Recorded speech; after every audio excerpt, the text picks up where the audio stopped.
Kehancuran peradaban sebuah bangsa bisa terjadi jika nilai-nilai moralitas diabaikan, kapabilitas dan kompetensi dinomorduakan, atau kekuasaan diserahkan kepada orang yang tidak mempunyai kredibilitas dan integritas dalam kepemimpinan.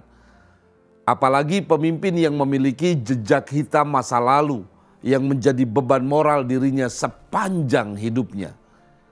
Dalam kontestasi Pilpres 2024, kita memang tidak sedang mencari pemimpin terbaik, tapi kita berusaha mencegah yang terburuk berkuasa. Bangsa ini tidak boleh dibangun dengan asas hipokrit dan kemunafikan.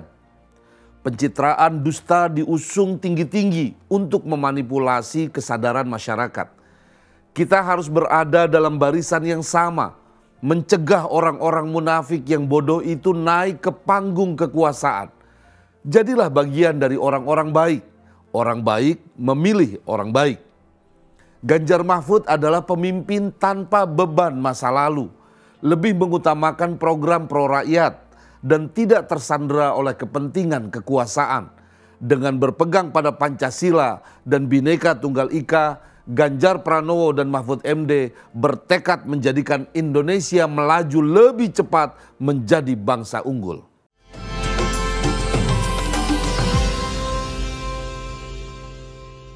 Ada kejutan baru dari pasangan calon presiden dan wakil presiden, Ganjar Pranowo dan Mahfud MD.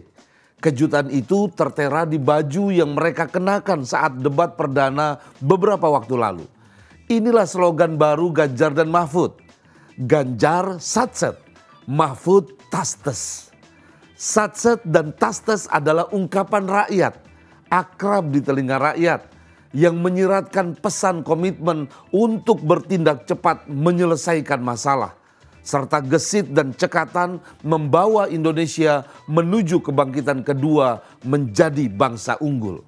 Slogan Satset Tastes adalah cara yang paling gampang untuk mengkomunikasikan kepada masyarakat posisi Ganjar Mahfud dalam program-program pembangunan ke depan. Sekaligus juga sebagai penanda bahwa pasangan calon Ganjar dan Mahfud tidak mau terjebak pada dikotomi antara slogan perubahan ala pasangan Anies Muhaimin maupun slogan keberlanjutan yang diusung pasangan Prabowo Gibran.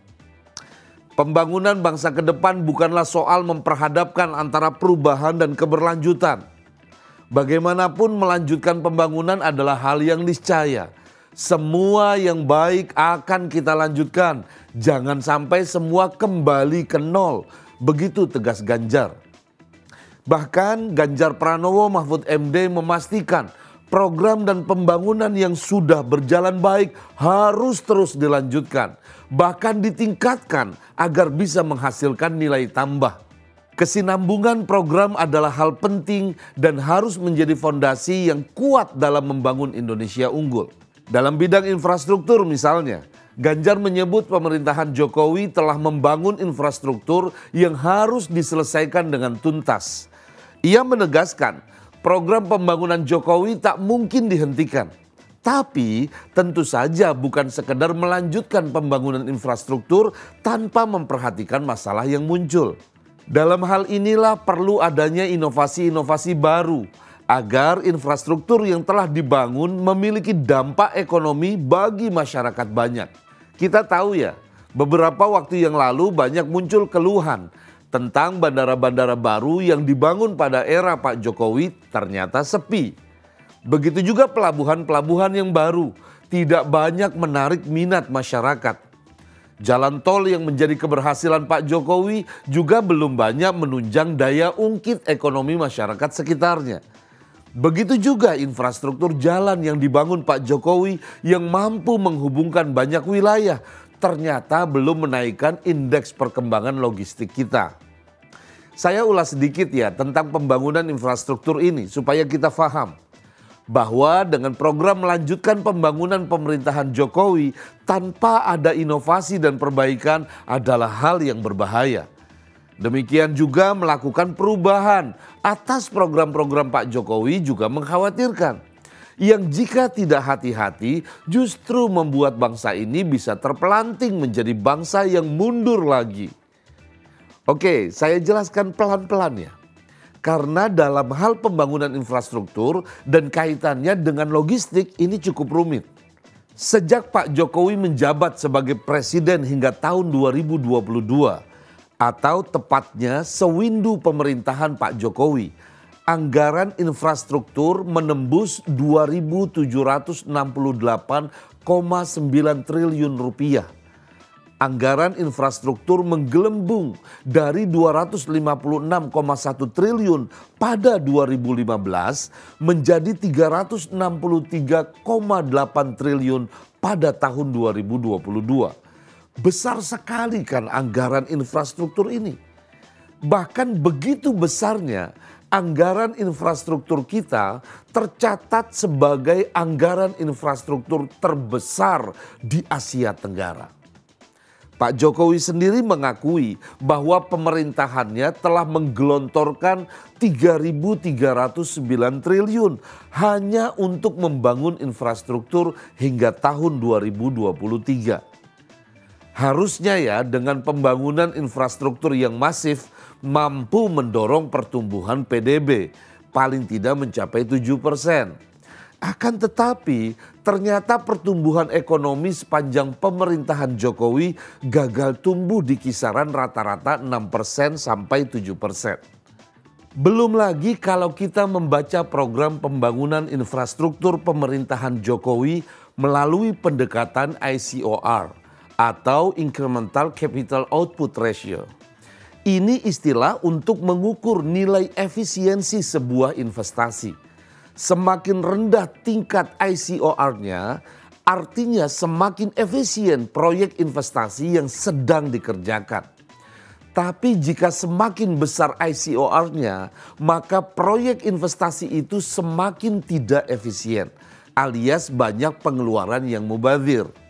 Idealnya nilai ICOR adalah 3-4. Nah kita lihat ya berapa nilai ICOR atas proyek-proyek pembangunan di era pemerintahan Jokowi. Data Badan Perencanaan Pembangunan Nasional atau Bappenas menunjukkan ICOR di era Jokowi meningkat dari sekitar 5% pada tahun 2014 menjadi 8,16% pada tahun 2022. Artinya sama sekali tidak efisien. Boleh jadi terjadi kebocoran di sana-sini atau modal investasi yang tidak tepat penggunaannya. Oke lah, kita maklumi saja kalau ada inefisiensi di dalam pembangunan infrastruktur. Tetapi kan seharusnya dengan infrastruktur yang telah jadi, baik pembangunan jalan, bandara maupun pelabuhan, logistik kita semakin cepat dan ongkosnya semakin murah. Lagi-lagi kita harus mengelus dada. Logistic Performance Index atau LPI Indonesia pada 2023 anjlok. Dari 139 negara, Indonesia menempati peringkat ke-63. Turun 17 peringkat dari peringkat ke-46 pada tahun 2018. Biaya logistik kita termasuk yang paling mahal. Harap dicatat ya, semakin mahal ongkos logistik suatu negara berarti semakin besar beban ekonomi yang harus ditanggung rakyatnya. Boleh jadi hal-hal demikian itu yang membuat Menteri PUPR Pak Basuki Hadimulyono berlinang air mata saat bertemu Ganjar Pranowo. Melihat perjuangan dan dedikasinya untuk pembangunan Indonesia, batinnya terluka dengan pelaksanaan program infrastruktur yang bagus dalam desain dan peruntukannya tetapi bobrok dalam pelaksanaannya. Soal infrastruktur ini adalah salah satu contoh dari pembangunan Pak Jokowi yang mesti dilanjutkan selain juga IKN dan lain-lainnya. Tapi harus dilakukan perbaikan agar tidak jatuh ke lubang kesalahan yang sama. Tentu saja hal begini tidak mudah difahami oleh Kaesang misalnya yang literasi pembangunannya masih minim dan belum punya pengalaman mengurusi hajat hidup orang banyak. Karena itu jika Kaisang bingung soal positioning Ganjar Pranowo Mahfud MD antara melanjutkan atau perubahan, ya kita maklumi saja. Memang butuh waktu untuk belajar supaya menjadi cerdas dan pintar. Komitmen Ganjar adalah merampungkan semua yang belum tuntas di era Jokowi. Dan dalam waktu yang sama melakukan transformasi di semua bidang. Agar tercapai percepatan pembangunan menuju bangsa unggul dengan potensi ekonomi terbaiknya. Itulah yang disebut satset, cepat dan cekatan. Selain itu juga perlu adanya jaminan atas kesinambungan pembangunan dengan adanya kepastian hukum, tidak adanya pungli, perizinan yang tidak berbelit, dan tentu saja pemberantasan korupsi. Dalam hal inilah Mahfud Tastes. Selama ini Mahfud MD berhasil membongkar kasus-kasus besar yang membuat mafia ekonomi dan para pencoleng negeri ketar-ketir. Jika Ganjar Pranowo dan Mahfud MD menjadi presiden dan wakil presiden nanti, semua prasyarat pertumbuhan ekonomi, kepastian hukum, dan kesejahteraan rakyat akan digerakkan dengan cepat menuju bangsa unggul.